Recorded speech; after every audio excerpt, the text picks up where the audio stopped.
This is just a sample of the audiobook. To get the complete audiobook, access the link posted in the first comment. Every November, toward the end of the month, the residents of Tequila, Mexico, celebrate the Feria Nacional del Tequila, the National Fair of Tequila. The 2-week event culminates on December 12th, the feast day of the Virgin of Guadalupe, and includes charreadas, Mexican rodeo, cockfighting, carnival rides, firework displays, art exhibits, and musical performances.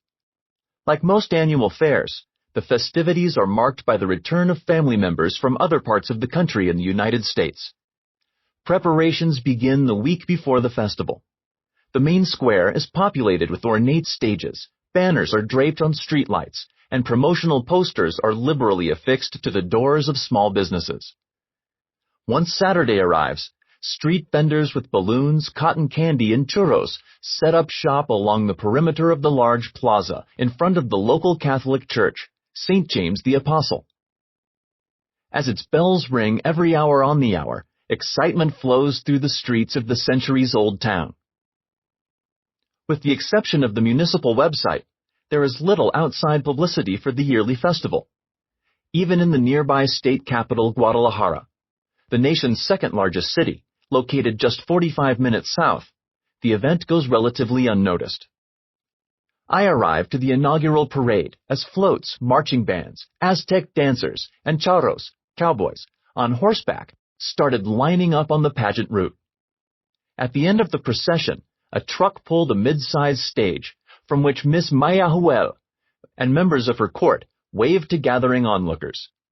Clapping and cheers abounded. A cannon exploded, boom, and the procession began. When the parade finished, loudspeakers repeatedly played the 1958 song by the Champs, Tequila, and the large crowd eagerly waited for the mayor to signal the start of the next stage of celebration. As important and anticipated the festival is for residents of Tequila, almost no one thinks of it when they hear the word tequila. Outside of Mexico, tequila is likely to conjure images of rowdy celebrations, body shots, or heavy hangovers. It is a drink to consume quickly, an effective means to an inebriated end. Within Mexico, tequila is often associated with weddings, birthdays, or just drinking with friends. In other words, tequila is frequently thought of as a libation to commemorate a range of noteworthy and quotidian festivities. Sometimes it is shot, but most often it is sipped.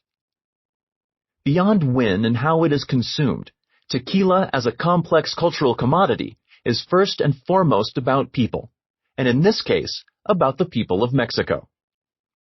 This book explores the political, economic, and social relations of tequila as a symbol of national identity, an emblem of resistance, a touristic destination, and its link to a rural town that is associated with its namesake.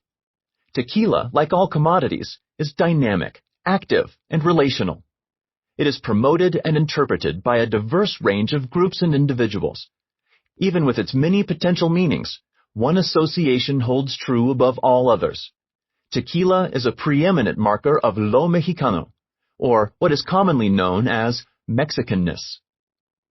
Curiously, there are dozens of distilled drinks that, like tequila, reflect aspects of Mexico's rich history.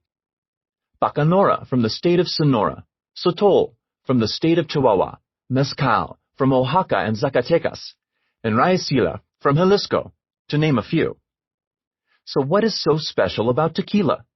Why is tequila the enduring symbol of Mexicanness? Tequila has not always been the nation's drink.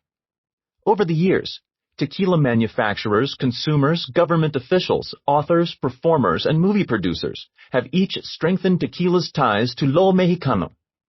This book will show that the close association between lo mexicano and tequila was hardly a given, despite contemporary representations that portray it as such. Stories that emphasize an object's intrinsic ties to national identity are far from neutral. Instead, claims of authenticity tend to hide more than they reveal. For every aspect of national unity that tequila is said to represent, there are numerous untold tales of exclusion and struggle.